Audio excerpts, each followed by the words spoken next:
Out is a half-hour multi-part series focusing on the LGBTQ community in Brandon, Manitoba, funded by the Community Radio Fund of Canada.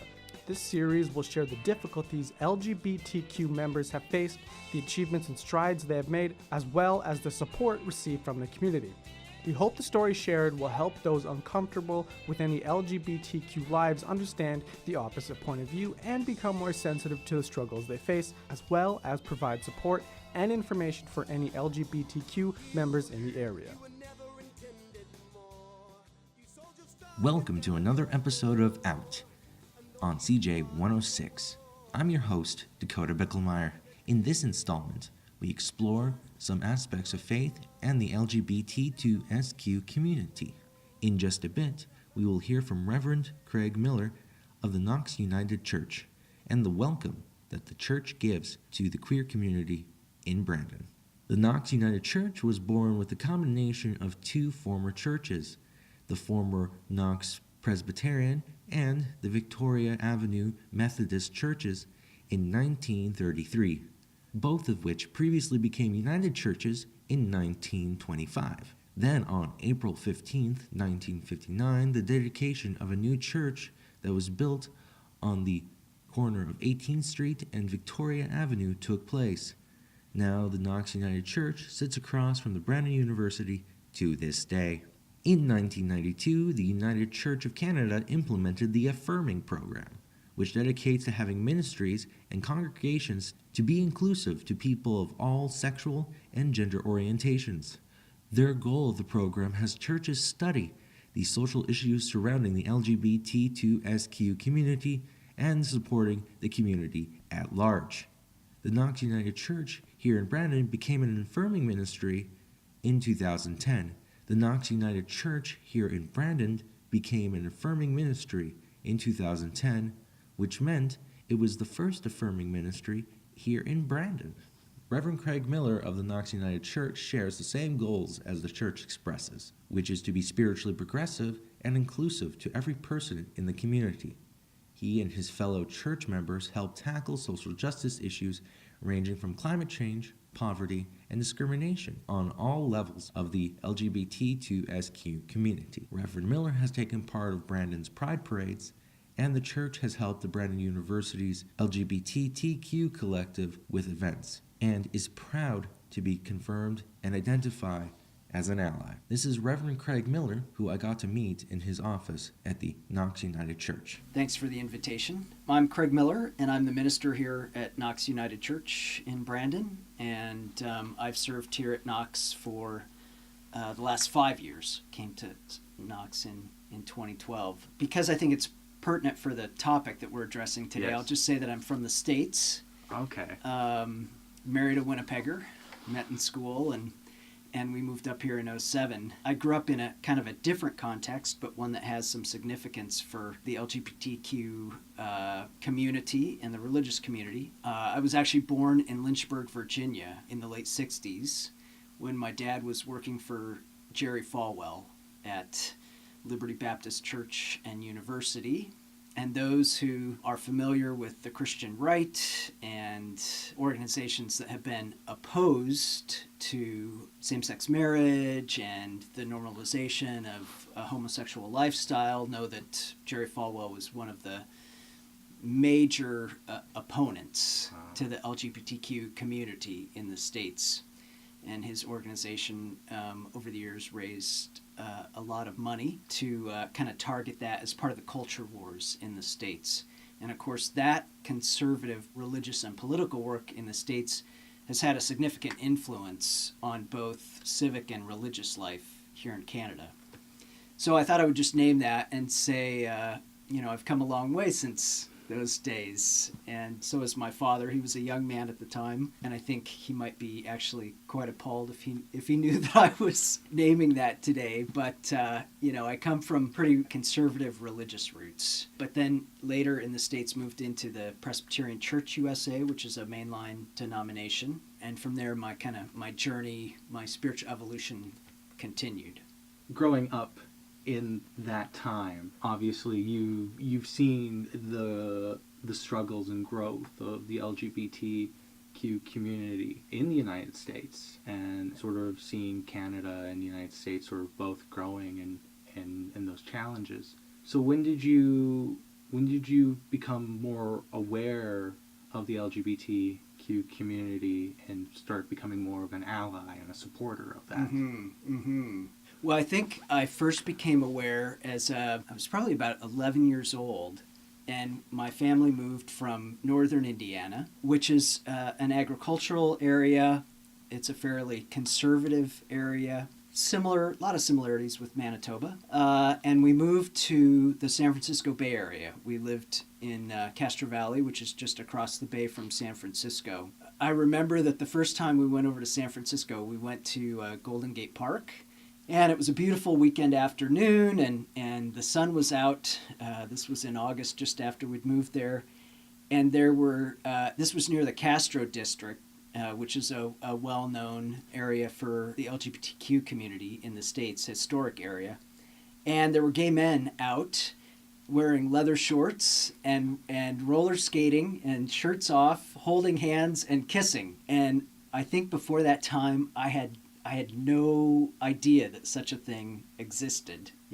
Certainly had not seen that kind of love displayed between two men in public in Indiana when I was growing up. So that was really the first time that it hit my radar. And I grew up in what I'd describe as kind of an evangelical Presbyterian church in that area. And the minister at that time was quite opposed to homosexuality and viewed it as being against biblical and Christian traditions. And so I grew up with that and really didn't start to question it until university. It wasn't important to me. I just kind of thought, it's not my thing. And I every once in a while I would get hit on in San Francisco, and that bothered me.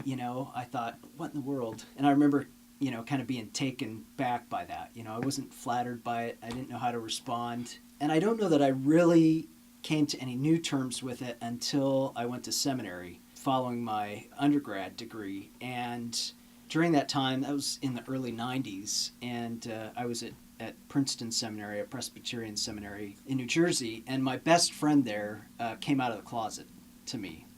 And of course, it was this is the early 90s, and it's a hot button topic in the Presbyterian church at the time. There had been lots of conversation, lots of, I would say, fighting about it, certainly since the late 60s and early 70s, and the church was quite divided. Todd came out of a different tradition. He was a part of the Episcopal community, but there as well, it was a real hot button topic.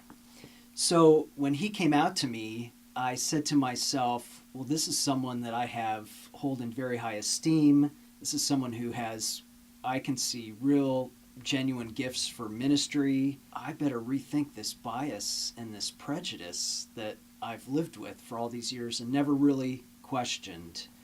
So it was really at that time, and of course I was in a great learning environment to go back, and of course a lot of the basis of my bias and prejudice was my interpretation of kind of the biblical tradition and the Christian tradition. And so I took the time to go back and work through some of those problematic texts. Sometimes we call them texts of terror in Scripture that are used to oppress people in the LGBTQ community. So I did that work, and I read quite a bit of what there was to read at the time from different biblical scholars, theological scholars, and different folks. At the same time, affirming Todd in his coming out and wanting to be supportive of that. So that was really, when I started to work through that material. As I mentioned too, we were fighting about it at seminary, just like we were in the denomination. When votes happened in the denomination regarding ordination of gay and lesbian people that were out about their sexuality, the votes nationally were often 51% opposed to allowing ordination and 49% in favor. And so the church was really split down the middle, and that battle lived itself out on the seminary community as well. There were lots of debates, dialogues. People were often asked to, choose sides in some kind of public way. So it was a very it was kind of a tumultuous time in the life of the seminary, a very interesting time for me, and it was really at that time that I became an ally and started to do that work, both in the church and in the community.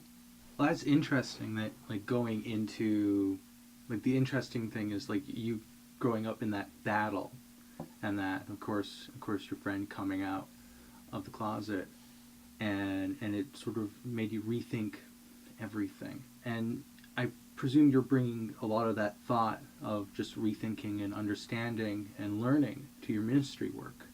Mm-hmm. And that, like, can you explain some of the ways that you've been doing that, like the message that the church is bringing, and why do you think it's important, and the goals that you plan to bring? Sure.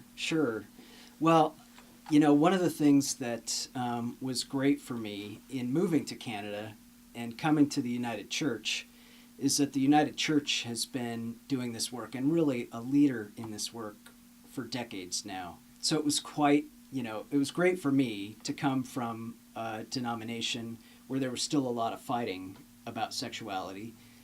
It was only in the last few years that as a denomination they chose to ordain gay and lesbian ministers. So it was great to come into the United Church that already had a tradition of that. In 1988, the General Council made it possible for gay and lesbian members to become ministers. And out of that time grew a group called Affirm United, and an affinity group within the United Church that has been working for the full inclusion of the whole spectrum of God's children.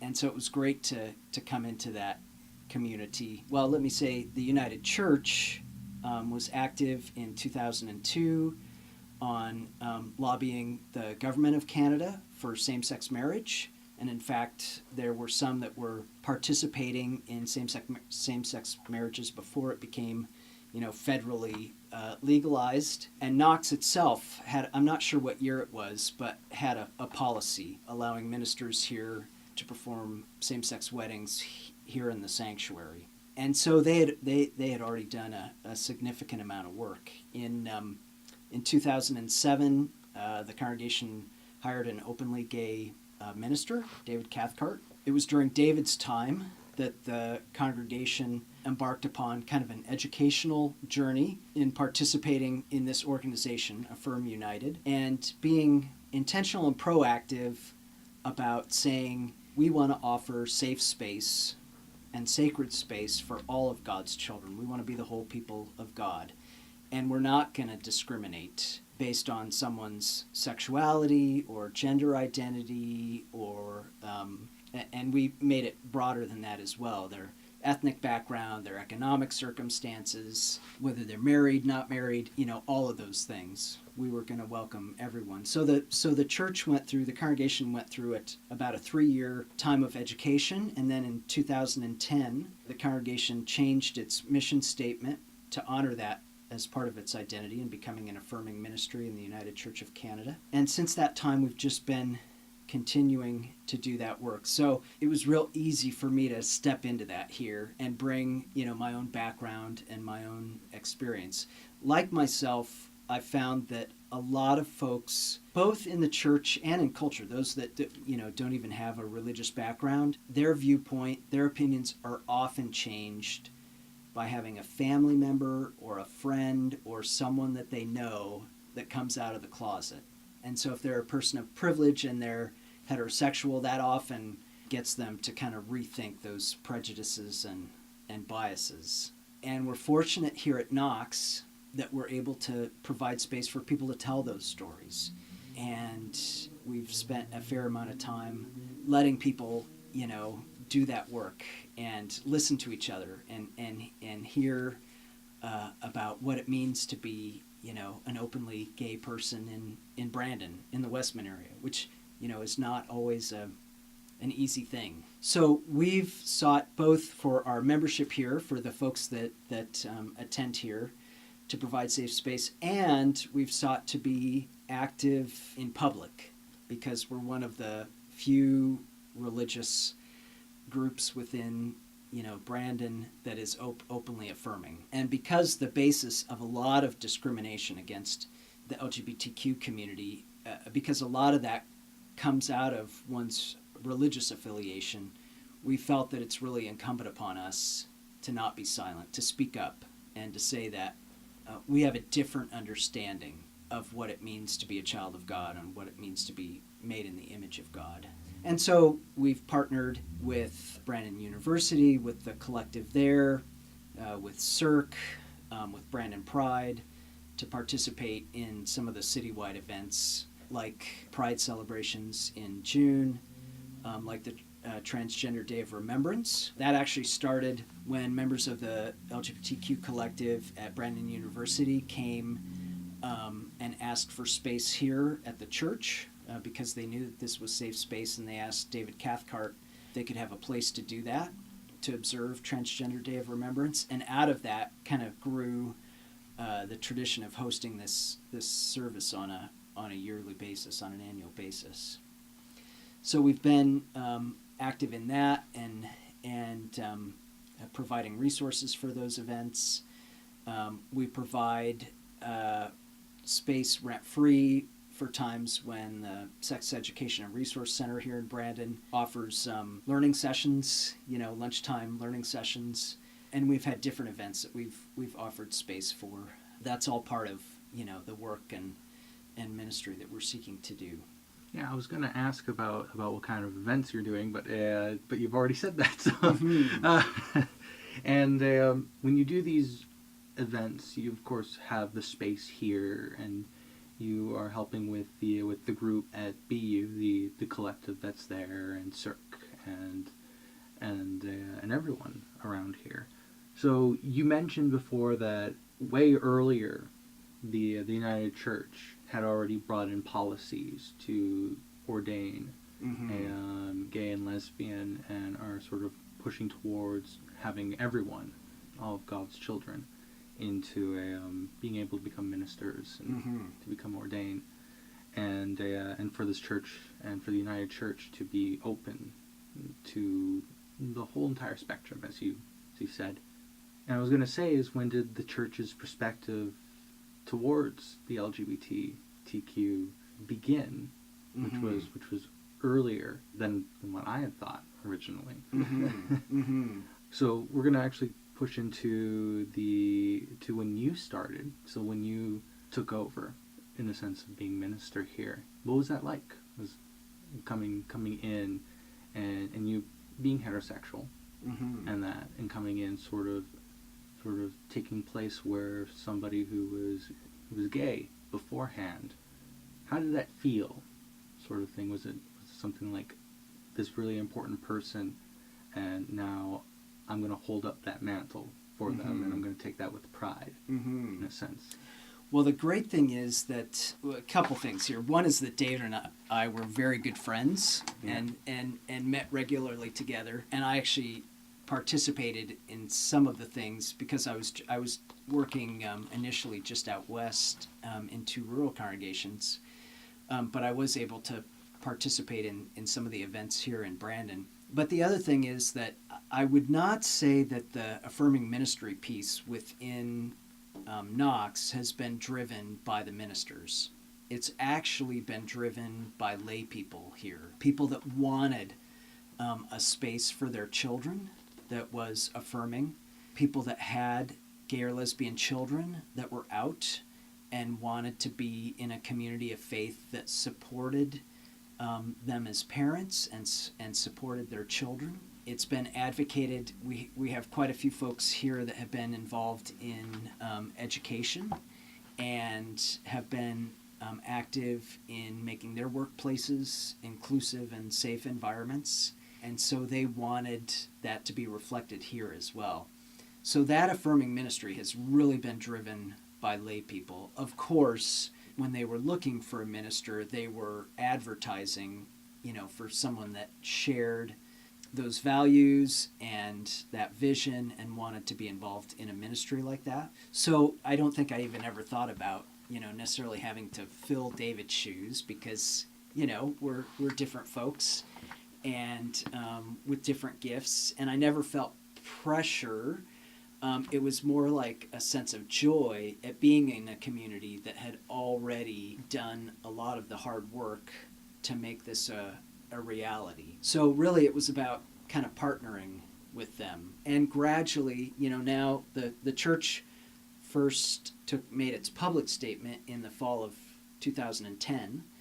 So, we're now at 2017, and it's been great to see just how that work has evolved and how we've been able to make relationships, how I think some trust has been gained in the community.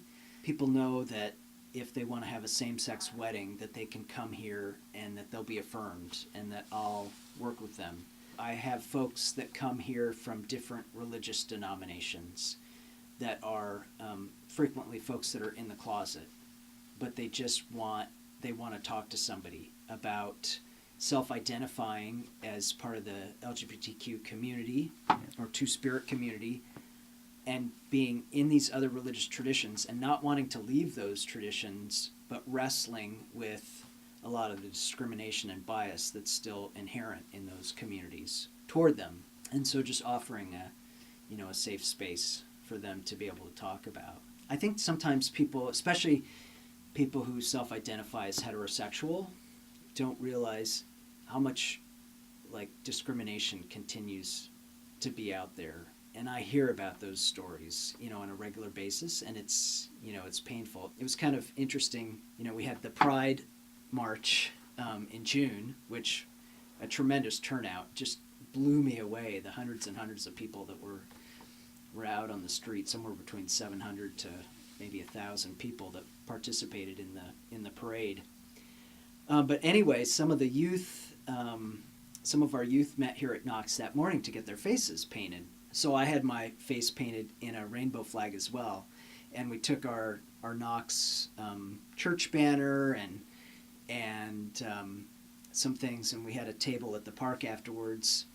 So anyway, we had the march. It felt great. It felt great to see that many people out. When I first started participating in Pride and Pride in the Park, I remember meeting at Princess Park, and we would just kind of be at tables. There was no march, and different organizations like Knox and CERC, the Sex Education and Resource Center, and PFLAG, Parents of Lesbians and Gays, those groups would be there, and we'd feel great if we got about 100 people out, right, for the day. So, it's really grown over the years.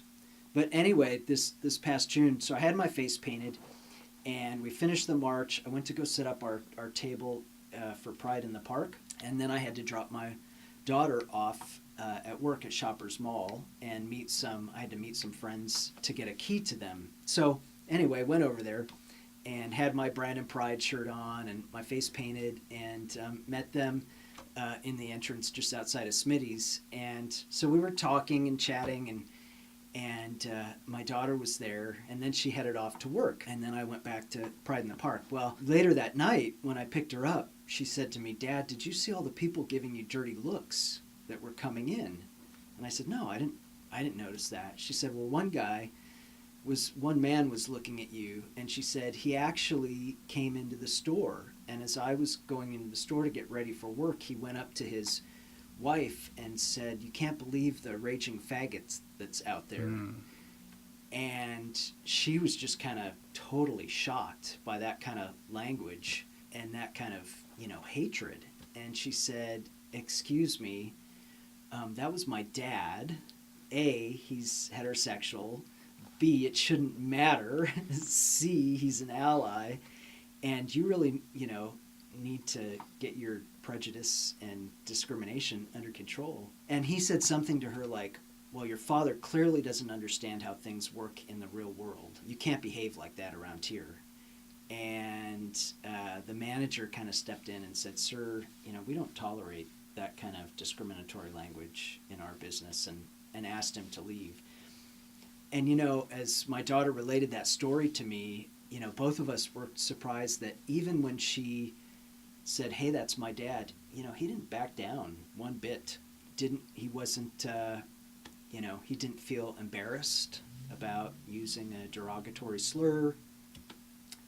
there was no sense of being ashamed for that. And so that's just something that happened to me. And I know from talking to my friends, both those that are in the closet and those that are out of the closet, that unfortunately those types of things happen on a regular basis. So I think on the one hand, as a society, and as a country, Canada is in a lot of ways a great place for LGBTQ folks to live and have their families. In other ways, there's still just a lot of work to do. It's not always safe to be out, and particularly, I think I hear from young adults that it's not safe to be out in the Westman area. That kind of compels us, to continue to be active in this work and not to be complacent. Yeah, that was interesting. It's just my partner, she identifies as pansexual, Mm-hmm. and so she can be in a relationship with almost anyone. Mm-hmm. And it was very funny in that regard, because weirdly enough, at the shop we're small, she and I carry around the ally triangles, Mm-hmm. and then Mm-hmm. I have them on my key set, and she just has it on her bag, Mm-hmm. and she got these dirty looks and all that sort of stuff. And yeah, there is a lot of trouble, there's a lot of problems, but there is significant growth that still needs, but there has been a lot of growth that is good. Mm-hmm. And in part because of what you guys are doing here at the Knox Church, and what the collective is doing at BU, and the pride parades that are happening, and that to bring awareness and to hopefully squash those prejudices, to remove them by teaching. Mm-hmm. Mm-hmm. And yeah, the relationship between church and the LGBTQ community has always been difficult, because there is that, mentioned before, that infighting. Well, there's been historic discrimination, Yeah. right, from the church. In 1960, the United Church issued a statement condemning, homosexuality. And of course, for a couple of millennia, there's been discrimination against members of that community. So, we have to, in the church, we have to be aware of that. And we can't, just say, well, because we've made significant strides in the last 50 years, we can let all of that go. And it is, for those of us today in the 21st century, looking back, we think, how is it that a religion that has had a focus on, Jesus said the greatest commandment is love of God, and the second is like it, love of neighbor, and the Christian scriptures speak of God as love. How ironic that we would ostracize, that we would condemn, that we would make children of God who express their own identity and their love for others in a different way.